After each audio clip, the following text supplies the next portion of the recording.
Le secrétaire général de l'OCI est M. Hissam Brahim Taha, a affirmé l'engagement de l'organisation à renforcer la coopération avec la Fédération de Russie lors de la réunion du groupe de vision stratégique Russie-Monde islamique, tenue à Kazan, saluant le développement des relations bilatérales ainsi que la désignation de Kazan comme capitale de la culture islamique 2026. L'ambassadeur Tariq Ali Bakit a participé à la conférence des ministres de la culture du monde islamique à Kazan et a assisté à la cérémonie d'ouverture de Kazan, capitale de la culture dans le monde islamique 2026, dans le cadre du forum Russie-Monde islamique, avec la participation de responsables des États membres.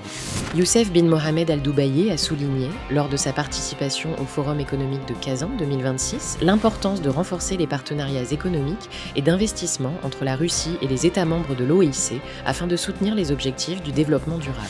Des organisations palestiniennes et malaisiennes ont appelé la communauté internationale à prendre des mesures plus fermes pour mettre fin aux violations israéliennes contre les Palestiniens, soulignant que la Nakba palestinienne se poursuit à travers les déplacements forcés, le blocus et l'expansion des colonies à Gaza, en Cisjordanie et à Jérusalem.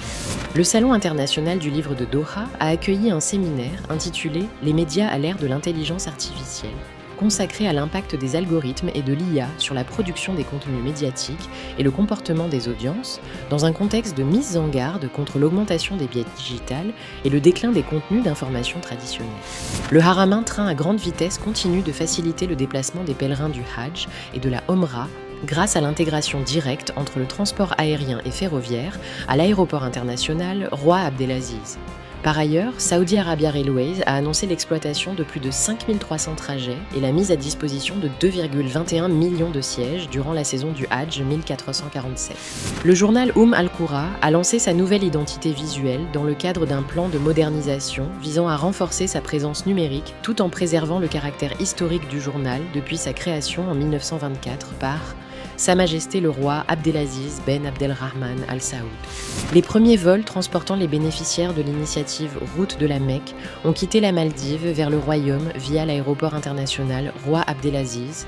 dans le cadre de cette initiative visant à faciliter les procédures de voyage des pèlerins et à fournir des services intégrés aux hôtes d'Allah. Le ministère du Affaires islamiques, Dawa et Orientation a activé la ligne téléphonique gratuite 8002 435 3000 afin de répondre aux questions religieuses des pèlerins durant la saison du Hajj 1447 avec l'assistance de savants et de traducteurs en 14 langues, en plus des services de communication vidéo dans plus de 40 langues. Le ministère de l'Intérieur poursuit la mise en œuvre de l'initiative Route de la Mecque en finalisant toutes les procédures de voyage des pèlerins dans leur pays d'origine, permettant une arrivée directe à l'aéroport international Roi Abdelaziz et leur transfert vers leur lieu d'hébergement à la Mecque et Médine grâce à un système numérique intégré. Radio Mauritanie a célébré le 5e anniversaire de la création de la radio culturelle à Nouakchott, mettant en avant son rôle dans le soutien à la culture nationale, le renforcement de l'identité et l'offre d'un espace dédié à la créativité et aux intellectuels.